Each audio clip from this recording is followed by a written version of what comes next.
What happens when a man's greatest asset becomes his most feared enemy? Tonight we delve into the glittering, treacherous world of the super-rich, where loyalty is a commodity and love is a weapon.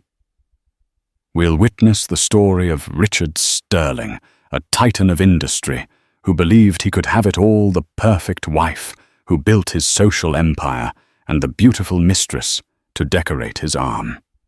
He brought his secret into the light at the most prestigious event of the year, expecting the world to bow. But he forgot one crucial detail. The woman he scorned was not a doll in a gilded cage. She was a queen, and she was coming to collect her kingdom. This is the story of a public humiliation, a devastating betrayal, and a revenge so spectacular it would shatter an empire. The air in the Sterling penthouse overlooking Central Park was so still, so perfectly climate-controlled, it felt like a mausoleum. It was beautiful, of course. Everything Richard Sterling owned was beautiful. The floor-to-ceiling windows framed the glittering jewels of the Manhattan skyline. The walls were adorned with original Rothkos and Pollock's investments, as much as art. But for Serafina Sterling, it had long ceased to be a home. It was a headquarters, a stage, and tonight it was a battleground she was preparing to leave. She stood before a triptych of mirrors in her sprawling dressing room, a space larger than most New York apartments. The dress laid out on the chaise lounge was a masterpiece of midnight blue silk, by a designer so exclusive one did not simply buy his gowns, one was granted them. It was elegant, understated, and powerful. It was everything Serafina was. "Is that what you're wearing?" Richard's voice, smooth and condescending, cut through the silence. He stood in the doorway already in his bespoke tuxedo. He wasn't looking at her, but at her reflection, his eyes scanning the dress with faint disapproval. At 45, Richard Sterling was the picture of success. Sharp jaw, meticulously styled silvering hair, and the predatory stillness of a man who had never been told no. "It's the Sterling Foundation Gala, Richard, not a premiere." Serafina replied, her voice calm, betraying none of the acid churning in her stomach. "Subtlety is the keynote. Subtlety is for the audience, darling, not the hosts," he said, finally walking in. He adjusted his cufflinks, a gift from her father. "I was thinking of something grander for you. Something that says we are untouchable. We." The word was a lie. There hadn't been a we in years. There was Richard, and there was Serafina, the chief architect of the Sterling social dynasty. He had the money, or rather he had the talent for leveraging other people's money. But she had the lineage. She was a Blackwood. Her family hadn't just come over on the Mayflower. They had practically financed the voyage. It was her name, her connections, and her impeccable taste that had transformed Richard from a ruthless, if brilliant, upstart into a member of the city's unshakable elite. The Sterling Foundation. Gala, the jewel of the city's philanthropic season, was her creation. "I believe this dress makes its point perfectly," she said, turning to face him. He sighed a theatrical sound of paternal disappointment he had perfected. "Fine. Just don't be outshone. I have an image to maintain." He glanced at his Patek Philippe watch. "The car is downstairs. I'm heading down now. I have to greet Marcus Thorne before he gets cornered by the press." He didn't offer to wait. He didn't compliment her. He didn't touch her. He simply issued his veiled commands and left the scent of his expensive cloying cologne lingering in the air like a ghost. As soon as the elevator doors chimed shut in the distance, Serafina's composure dissolved. She walked not to the dress, but to a hidden safe behind a framed print of a Monet. Her fingers steady and sure, keyed in the code. Inside, nestled on black velvet, were dozens of jewels. But she ignored them all. She reached further back to a secondary far older box made of worn cherry wood. Inside was a single piece. It wasn't just a necklace. It was a legend. The Star of Alexandria. A cascade of impossibly large, flawless blue-white diamonds centered around a single pear-cut stone, the size of a robin's egg. It was a Blackwood heirloom, last worn by her great-grandmother a century ago. It was a piece of such historical significance and staggering value that its existence was more myth than fact to the outside world. It was a statement of old-world power that made new money look like children's playthings. Richard had once asked about it years ago, when their marriage still had the veneer of a partnership. She had told him it was in a Swiss vault, too priceless to be kept in the city. Another lie in a marriage built on them. She lifted it from its velvet bed. The diamonds were cold against her skin, heavy with the weight of generations. Richard wanted her to look grand. He wanted to project an image of being untouchable. She smiled, a slow, dangerous curve of her lips that didn't reach her eyes. He had no idea what was coming. He thought tonight was his victory lap. He thought he was bringing a new, shiny decoration to his party. He was about to learn that you do not dismiss the woman who built the throne you're sitting on. Tonight she wasn't just going to outshine his little spectacle. She was going to eclipse it entirely. 2 miles away in a sleek, soullessly modern apartment in Hudson Yards that Richard paid for Kimberly Shaw was also preparing for war, though in her mind it was a coronation.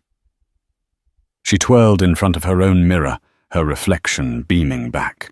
She was 26, with a mane of bottle-blonde hair, a body sculpted by discipline and a surgeon's knife, and an ambition so sharp it was a weapon.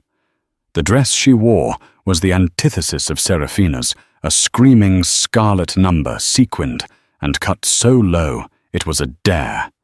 It was a dress designed to be noticed, to be talked about, to be photographed. "Oh, you are a vision," she whispered to her reflection, practicing the pout that she knew drove photographers wild.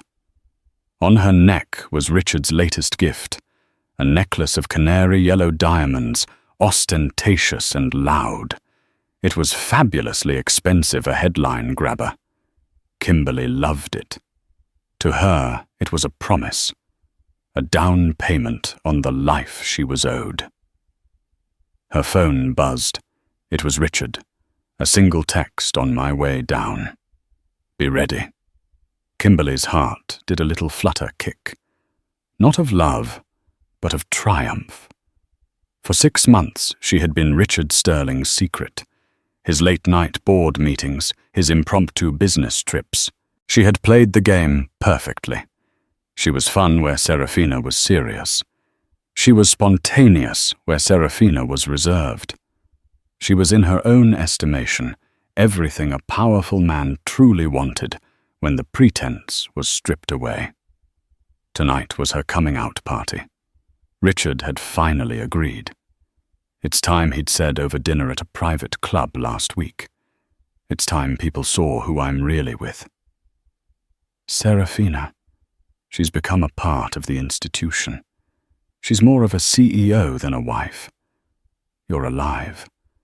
You make me feel alive. Kimberly had soaked it all up. She had convinced herself that Seraphina was a frigid, boring relic that Richard was trapped with for appearances. An arrangement. She had no idea of the ironclad prenuptial agreement, nor the fact that the Blackwood family's holding company was the single largest investor in Richard's flagship tech fund. She saw Seraphina's photo in Vogue and Town and Country. and saw a woman who was passionless and plain, not one who was playing a long, calculated game of chess. Her best friend, Tiffany, a fellow traveler in the world of securing wealthy benefactors, had been skeptical. "Are you sure about this, Kim?" she'd asked over the phone an hour ago. Walking into her event on his arm. "That's not just a statement. That's a declaration of war. These old money wives, they don't just get mad. They get even. They're vicious. She won't do anything." Kimberly had scoffed, applying a final layer of lip gloss. What can she do? Make a scene in front of the mayor, in front of the Davenports and the Rothschilds. Please. She's too concerned with appearances. She'll smile, freeze him out, and her lawyers will call his lawyers on Monday. By then the story will be out. Richard Sterling has a new woman. I'll be the talk of the town. Tiffany had been quiet for a moment. There are different kinds of scenes, Kim. The quiet ones are the most brutal. But Kimberly had dismissed it as jealousy.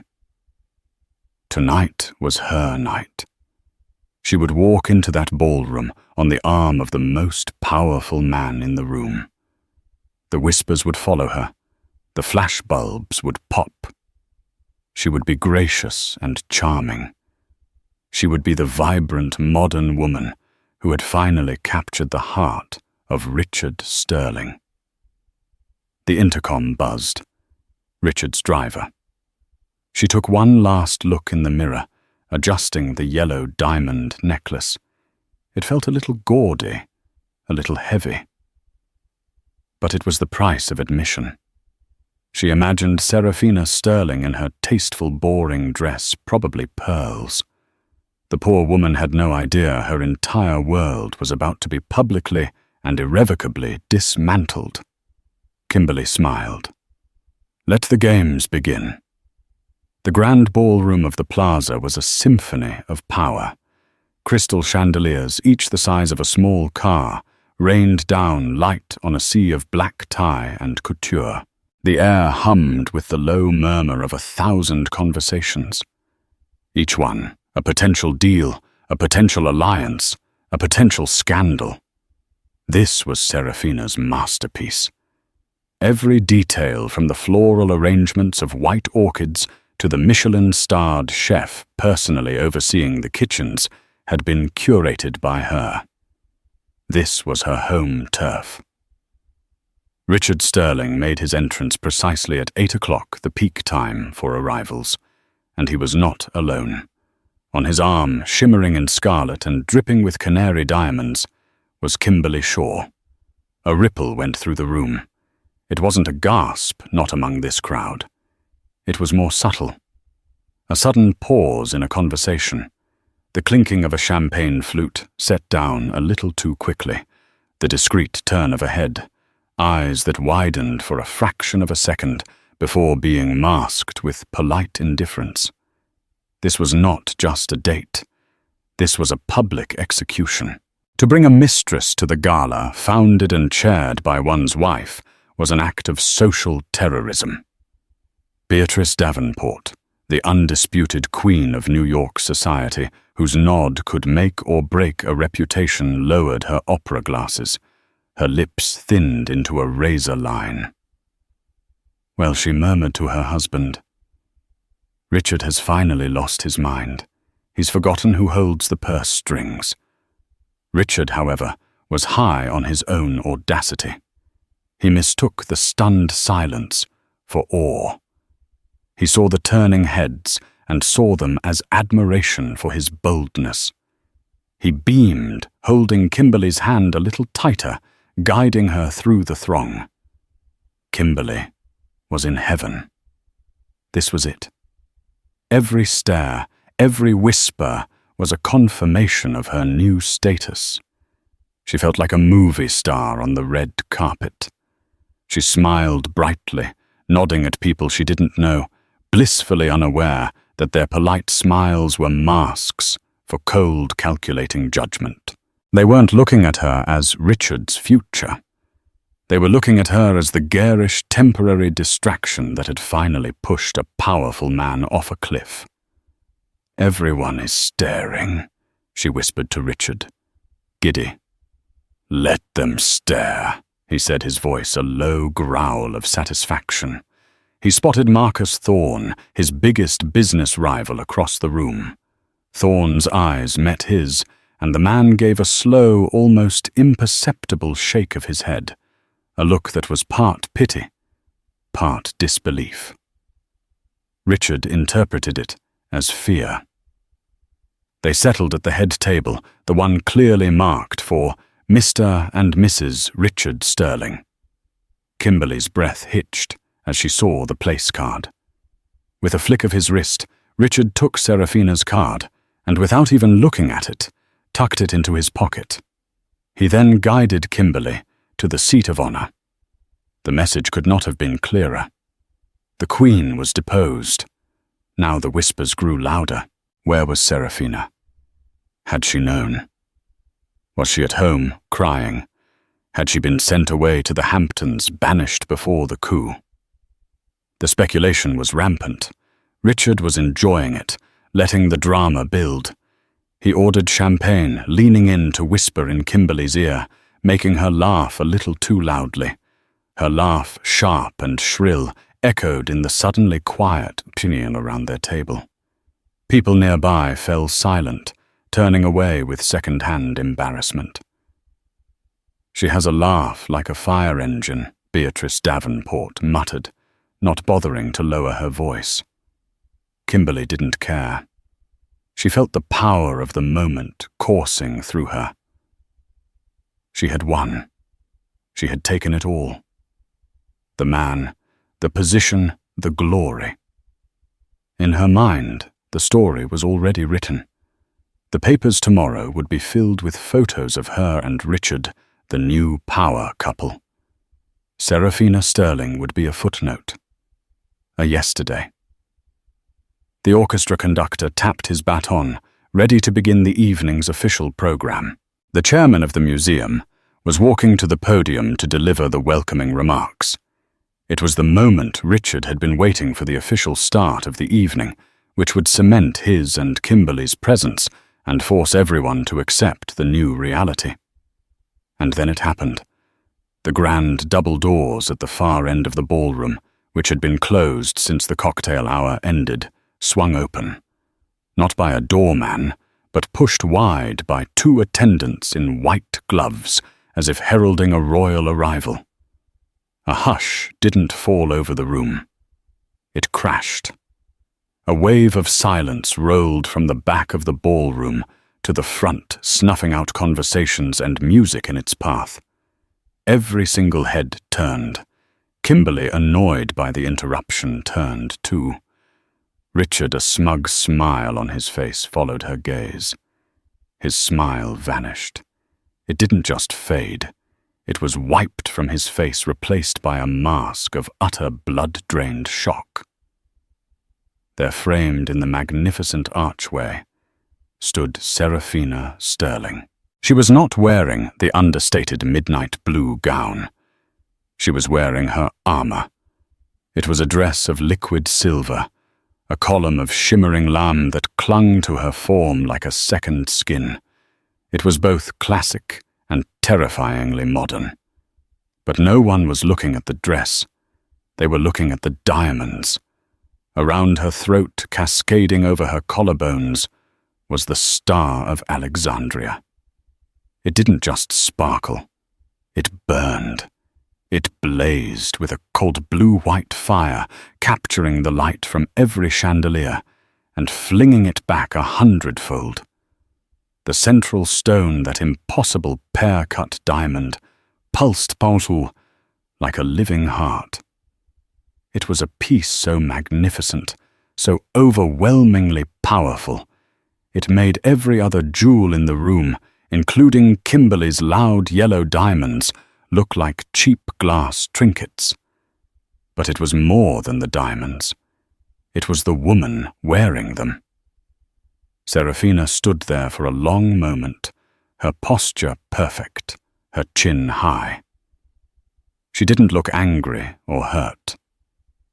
She didn't look vengeful. She looked regal, like an empress who had arrived to survey her domain and found a minor squatter on her throne. Her gaze swept across the room, missing nothing, and yet acknowledging no one. And then the most incredible thing happened. Jonathan Blackwood, her father, a man whose quiet influence could make Wall Street tremble, rose from his table near the front.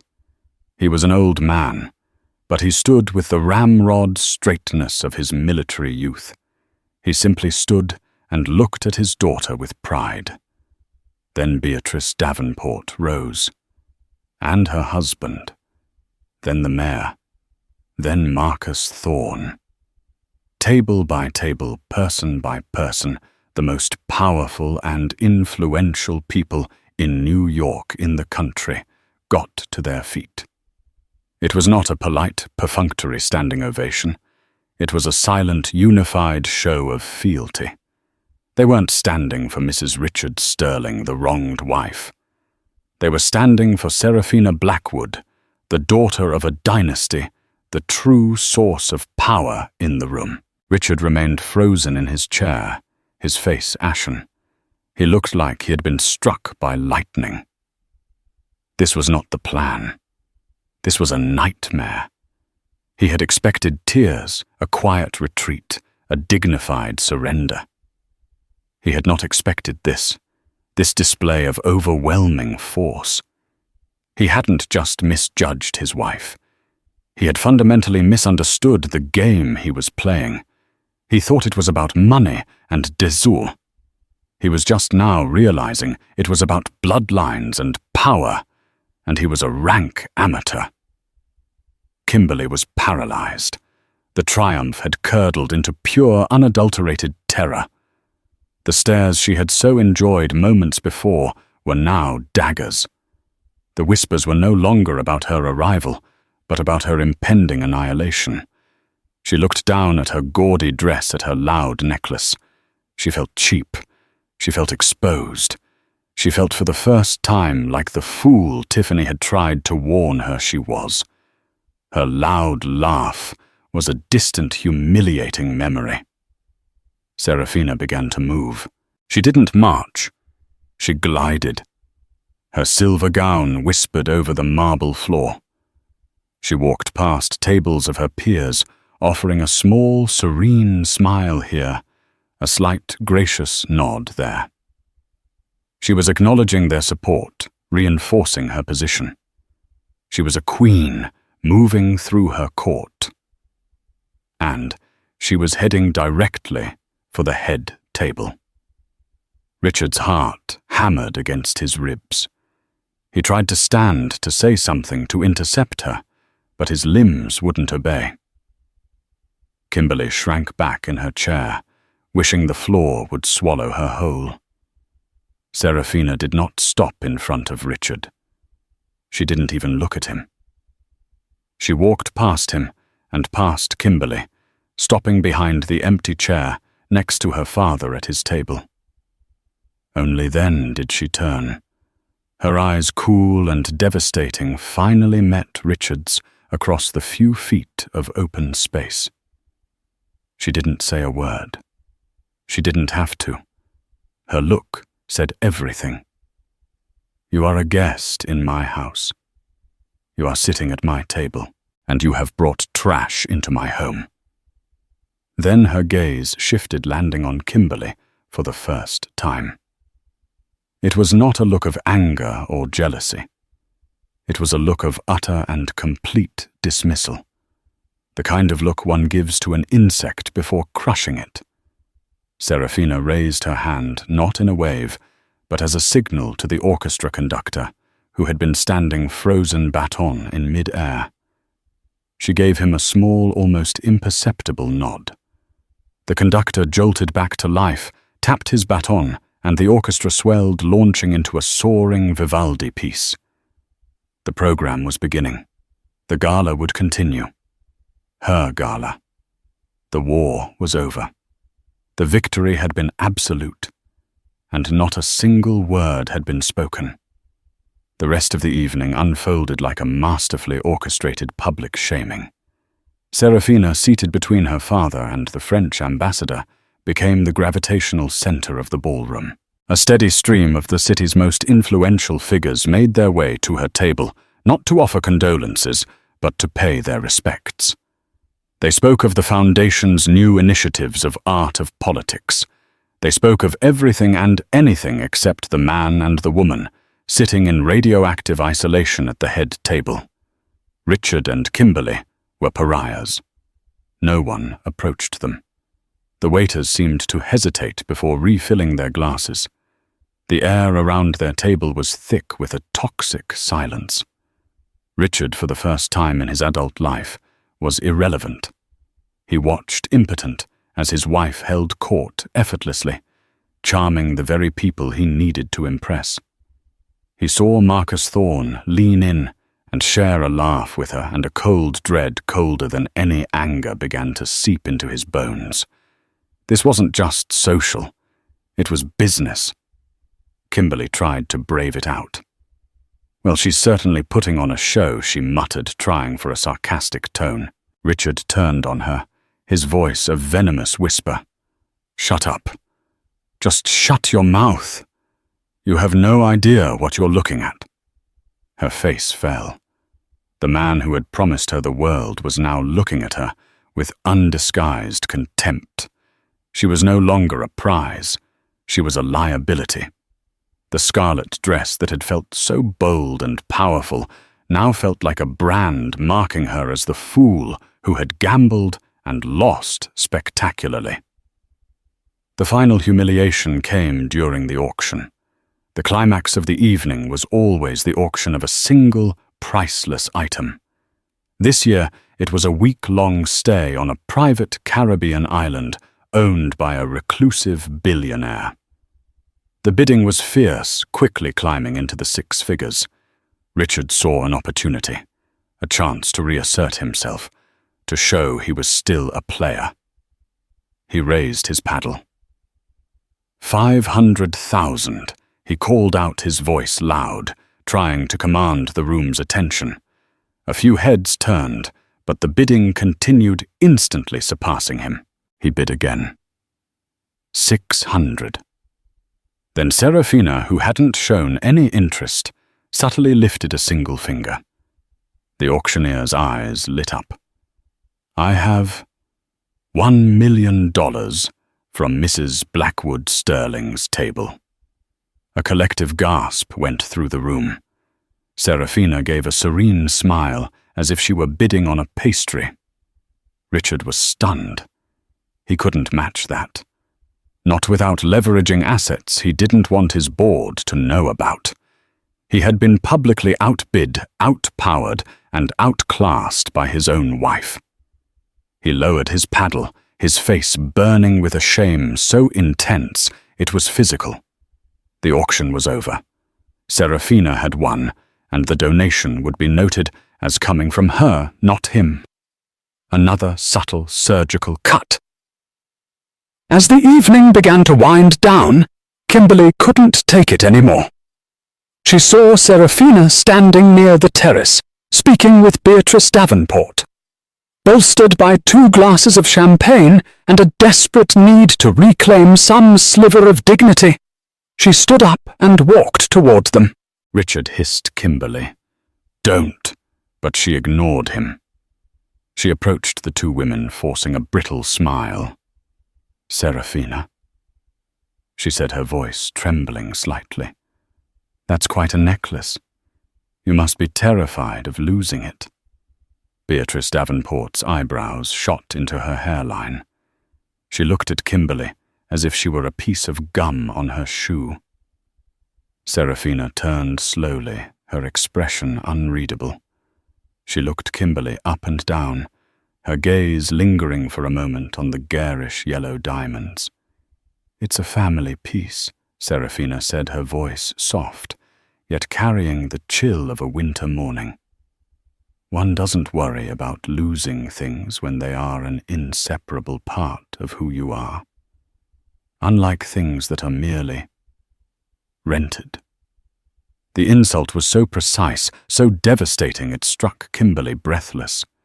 Beatrice let out a small, almost inaudible gasp of delighted horror. Kimberly felt the blood drain from her face. She had no response. There was nothing to say. She had brought a knife to a gunfight, only to find out her opponent commanded an entire army.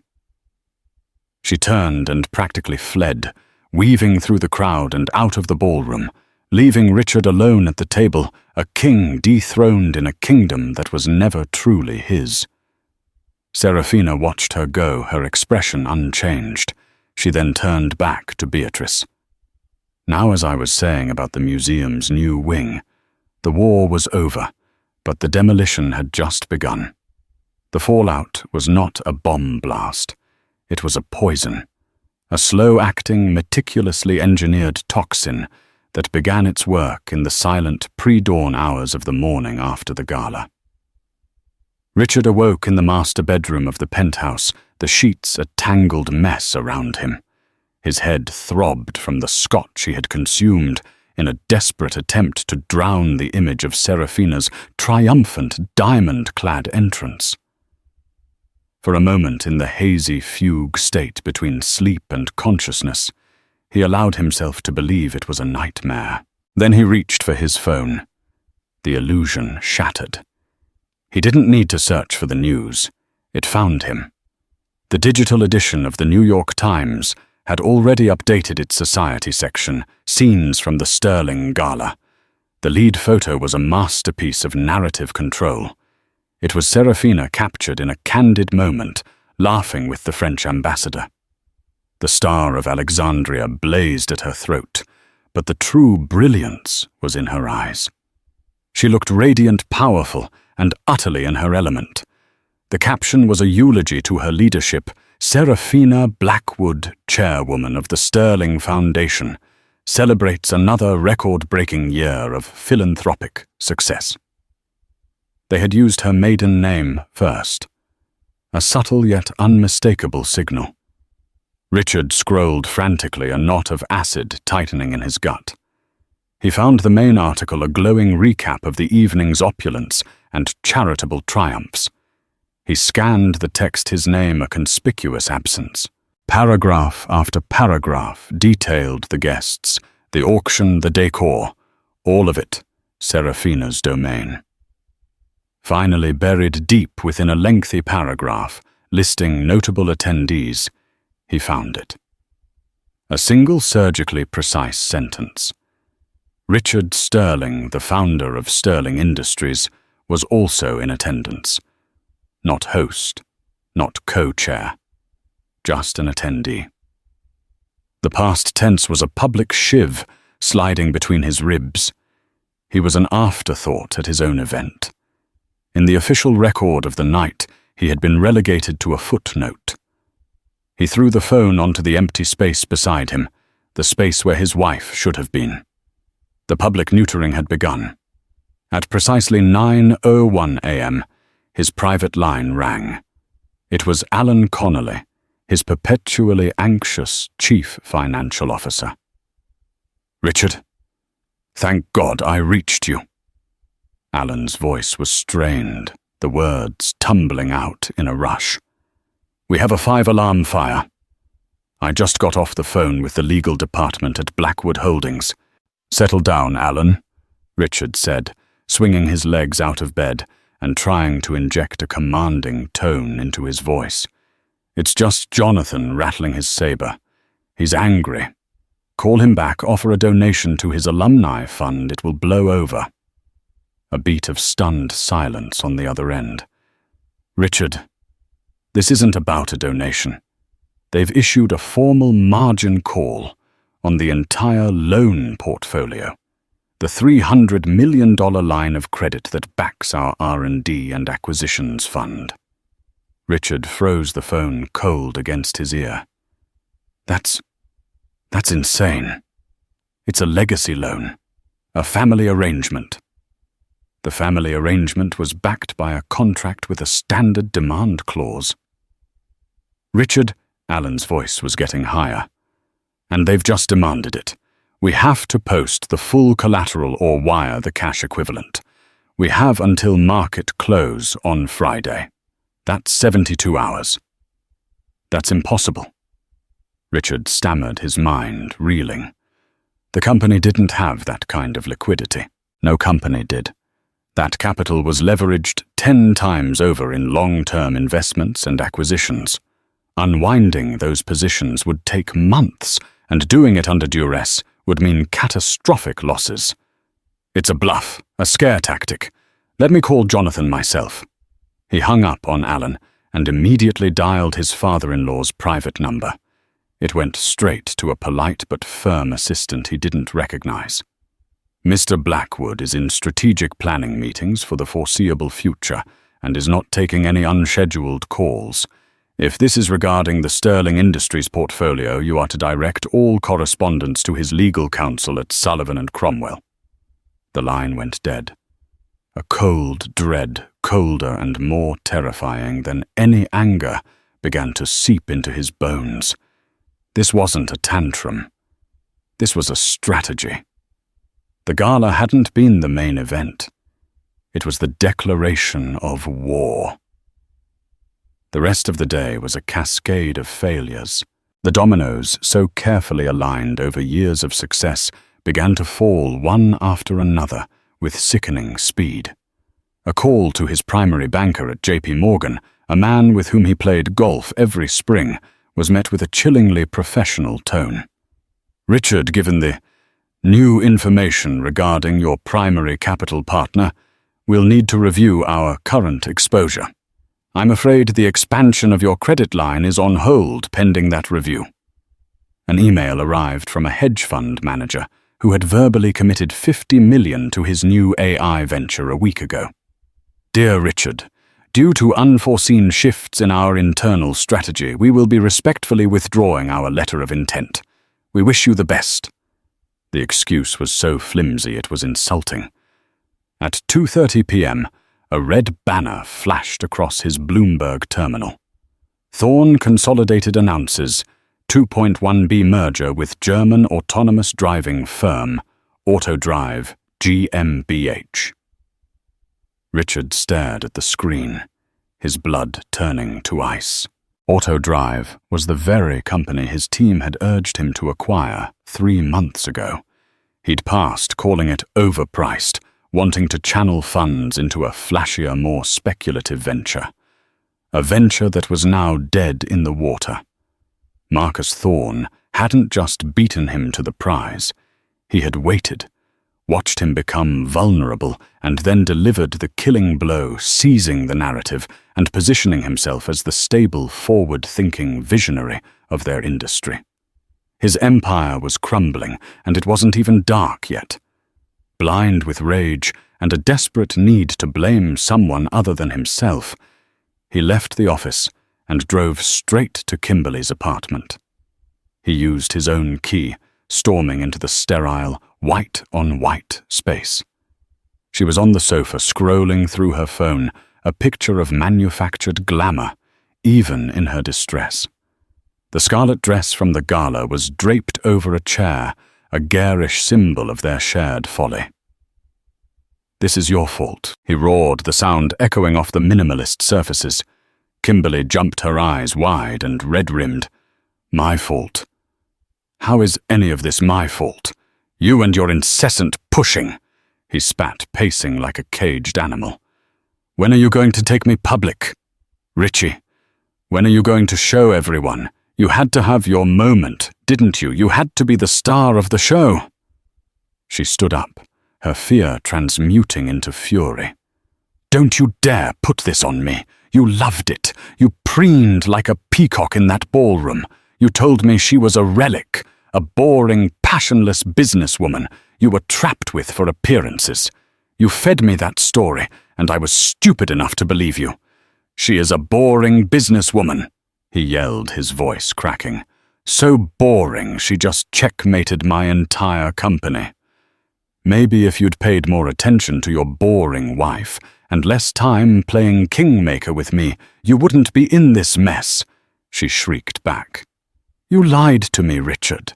You told me you were in control, but you were never in control, were you? You were just a spoiled boy playing with her family's money. Her words struck a nerve so raw, it felt like a physical blow. He saw her then not as the vibrant, exciting creature he had desired, but as a cheap, tawdry mirror reflecting his own catastrophic misjudgment. She was a symptom of his disease. His rage collapsed into cold reptilian contempt. He walked to his briefcase, took out a checkbook, and wrote her a check for a sum that was obscene to her and meaningless to him. He tore it out and threw it on the marble coffee table. "The lease is paid for 3 more months," he said, his voice flat and dead. "This should cover your expenses after that. We're finished. Don't ever call me or any of my offices again." He turned and walked out without a backward glance, leaving her standing amidst the ruins of her fantasy, the check, a final insulting testament to the purely transactional nature of their affair. The next afternoon, battered and sleepless, Richard sat in his corner office, a general surveying a battlefield where all his armies had deserted. That's when his secretary, Martha, buzzed him, her voice trembling. "Sir, your wife is here to see you." A flicker of insane hope ignited within him. Was she here to call it off? Had she made her point? Was she here to negotiate the terms of his surrender? "Send her in," he said, straightening his tie, a futile gesture of defiance. Serafina entered. She was not the regal empress from the Gala, nor the quiet wife from the penthouse.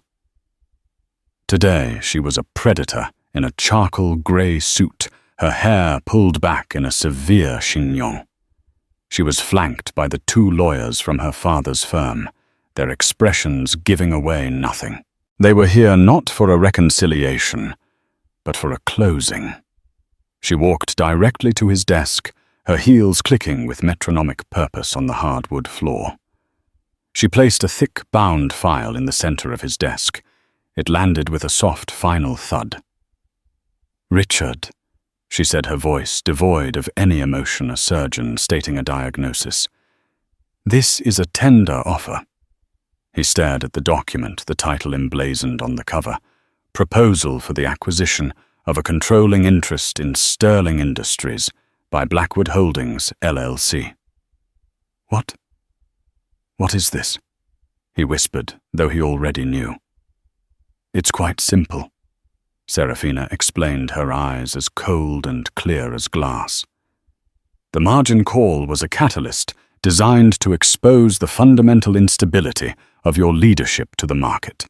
Your stock price has fallen 38% in 48 hours. My father's consortium is now making an offer to buy a controlling stake. It's priced at a generous premium over yesterday's close.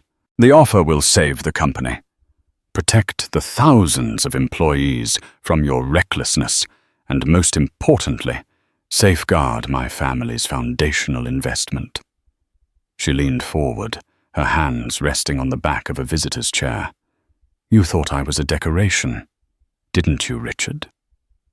A social asset to be managed. The woman who picked the caterers and approved the flower arrangements.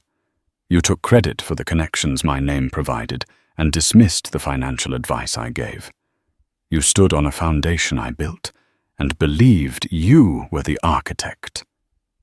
Her voice dropped, becoming even quieter, yet more intense. "You hosted clients in our home and never once mentioned I was the one who spotted the flaw in their Q2 earnings report.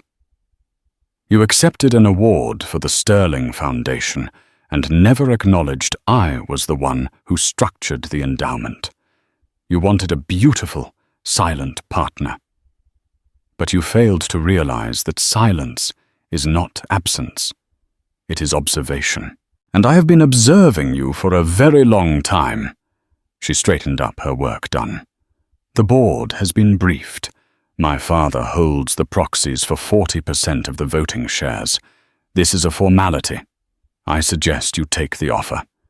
It's the only dignified exit you have left." He looked at her, at the woman he had lived with for 15 years, and saw a complete stranger. A brilliant, ruthless strategist who had been patiently waiting, gathering her forces while he had been distracted by shiny, disposable things. He hadn't just lost a fight. He was just now realizing he had been a casualty in a war that she had won before he even knew it had begun. The boardroom on the 50th floor of the Sterling Industries building was a place Richard had always considered his sanctuary, his throne room. The 20-foot-long table carved from a single piece of rare Brazilian rosewood had been his altar.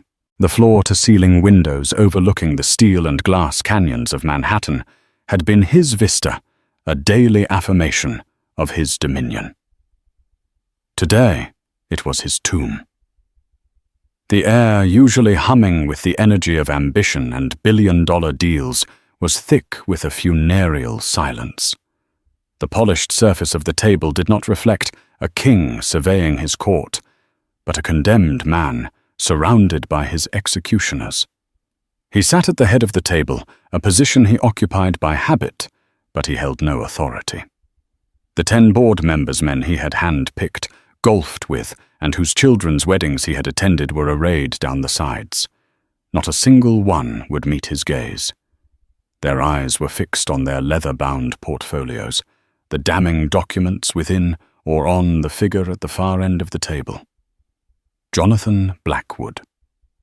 Jonathan sat flanked by 2 severe-looking lawyers from his firm, Sullivan and Cromwell, their faces impassive masks of corporate warfare. He wasn't gloating. He looked tired old and immensely sad, which was somehow far more terrifying than if he had been angry. He looked like a patriarch forced to put down a rabid dog that had once been a family pet. Richard cleared his throat, the small sound unnaturally loud in the vacuum of the room. "Gentlemen," he began, his voice straining for a composure he did not feel. "I understand there are concerns. The margin call from Blackwood Holdings was unexpected, a surprise tactic, but it is a temporary liquidity issue, nothing more. My plan to divest from the Pacific acquisitions will free up the necessary capital within the quarter." He was cut off not by a voice, but by a sound. One of the lawyers, a man named Peterson, slid a single sheet of paper down the polished table. It glided silently, frictionless, until it stopped directly in front of Richard. It was a stock chart for Sterling Industries. The line on the graph was not a slope. It was a cliff, a near vertical drop that had begun the Monday morning after the Gala. The market does not perceive this as a temporary liquidity issue. Mr. Sterling Peterson said, his voice as dry as old parchment. The market perceives it as a catastrophic loss of confidence. Your primary investor and financial backstop has, for reasons we need not detail in this room, withdrawn its support. Your largest competitor, Thorne Consolidated, announced its merger with a German tech firm yesterday, an acquisition you yourself passed on 3 months ago.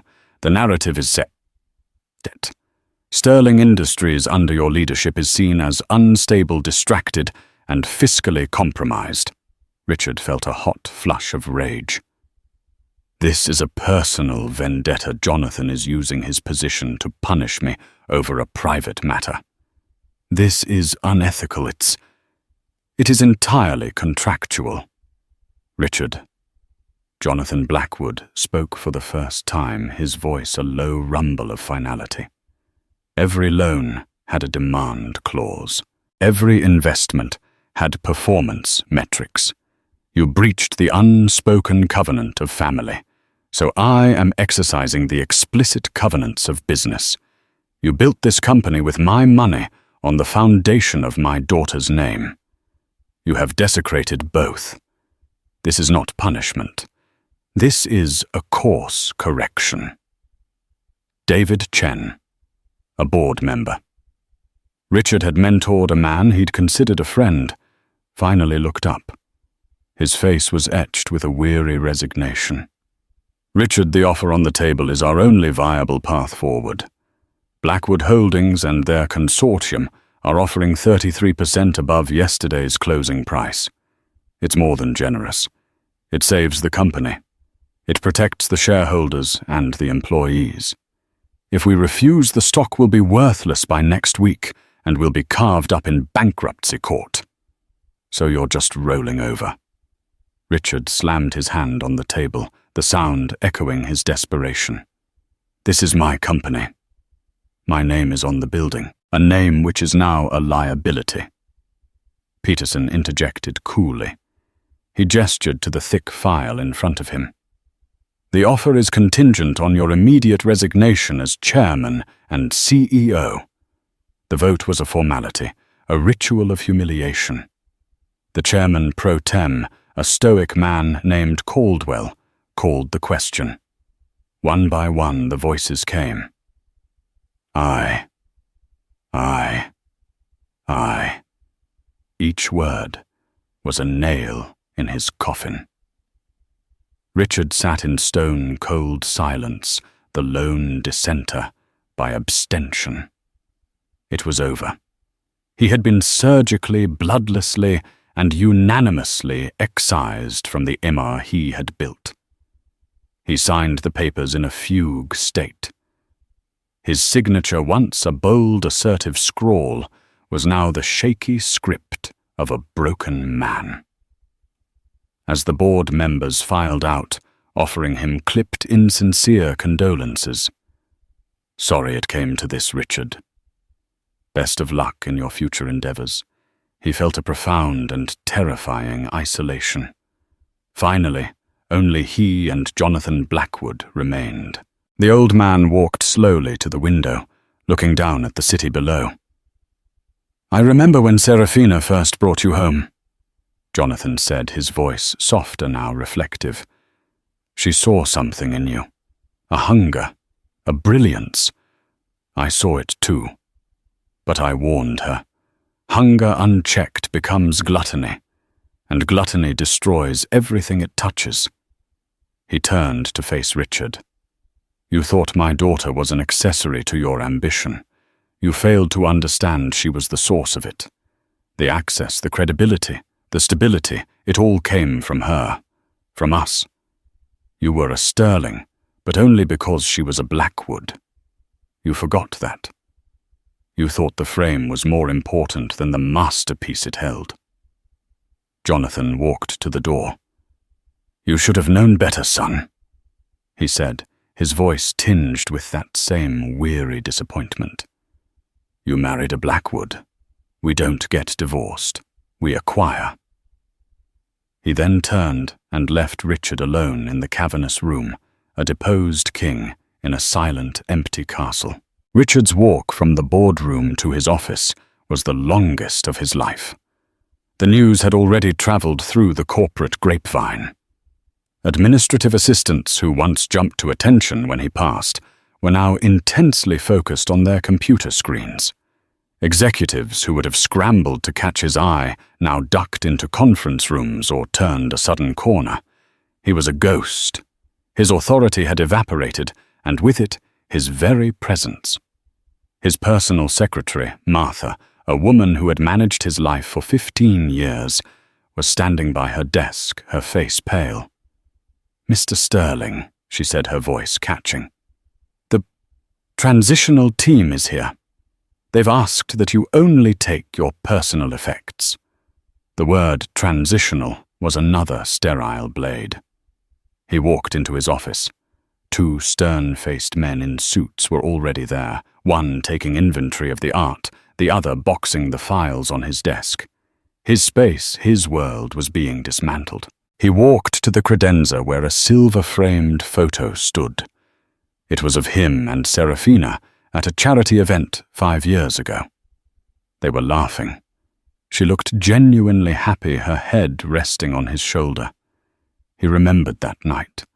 He had just closed the landmark deal that put Sterling Industries on the map. He'd told her, "We did it." We. When had he stopped saying that?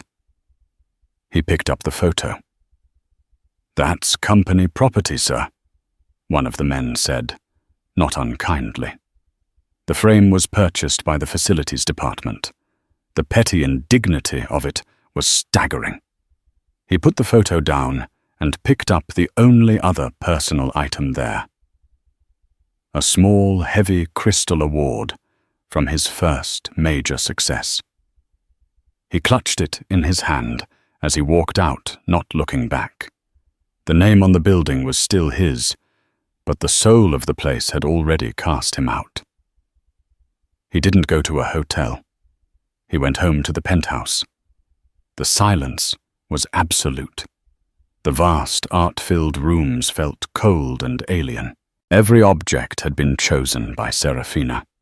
Every color palette, every texture was a reflection of her impeccable, understated taste. He had lived here for a decade, but he realized with a sickening lurch that he had only ever been a guest. Her things were gone. The closets in her dressing room were empty. The cherry wood box that had held the diamonds was gone from the safe. She had moved with the same silent, devastating efficiency with which she had taken his company. 2 weeks later, the business world was rocked by the official announcement. The newly restructured company, now operating under the streamlined name Blackwood Industries, had appointed its new chief executive officer. It was Serafina Blackwood. She was dropping the Sterling name entirely. Her official portrait released to the press was a masterstroke of rebranding. It was taken in the CEO's office, his office, but it looked entirely different. The heavy masculine furniture had been replaced with cleaner modern lines. She was seated in a simple but powerful chair, not behind the desk but perched on its edge, leaning forward as if in active conversation. She wore a simple, elegant black dress, no jewelry. Her expression was calm, focused, and formidable. She was not a socialite. She was not a wife. She was a leader in complete command. The accompanying article in the Wall Street Journal was effusive. It painted her not as the wronged wife taking revenge, but as the brilliant hidden asset who was always the true heir to the Blackwood financial dynasty. It detailed her degree in finance from Wharton, her early work on her father's portfolio management team, and her previously uncredited strategic role in several of Sterling Industries' most successful early ventures. The narrative was clear. This was not a hostile takeover. It was a restoration. The rightful ruler was finally on the throne. Meanwhile, Kimberly Shaw's world had shrunk to the size of her Hudson Yards apartment. Her phone had gone silent. The invitations stopped. The fair-weather friends who had flocked to her when she was Richard Sterling's mistress were now nowhere to be found. She was a social contagion.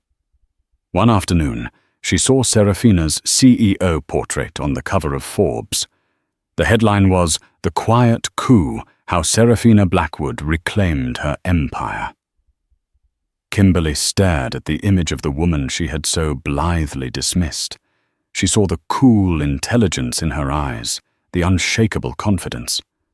She finally understood. She hadn't been competing with a wife. She had been a gnat buzzing in the face of a lioness. The next day, a formal eviction notice arrived from the building's new management company, a subsidiary of Blackwood Holdings. Richard's 3 months of rent was a severance package, and it was running out. Richard saw the same Forbes cover on a tablet screen in a sun-drenched, soulless hotel suite overlooking the Persian Gulf. He had fled to Dubai, a city of transient wealth and forgotten pasts, hoping to disappear. But there was no escaping the digital world. He read the article, and every word was a fresh torment. Analysts praised Serafina's first moves as CEO divesting from his reckless tech ventures, shoring up the company's core assets, and making a strategic alliance with, of all people, Marcus Thorne. He threw the tablet across the room where it shattered against a marble wall. He was 45 years old, fabulously wealthy by any normal standard, and utterly, completely finished. The money in his account was a settlement, a consolation prize. It was not power. He had traded true power, the partnership, the legacy, the dynasty he had been welcomed into, for a fleeting thrill, a cheap ego boost. He thought of that night at the Gala, of Kimberly's loud, grating laugh, filling the silence. He had brought her there to humiliate his wife, to show her she was being replaced.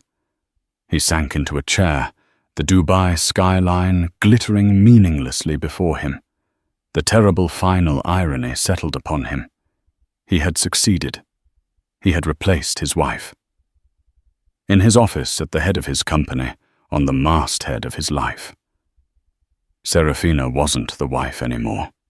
She was the chairman, and he was nothing.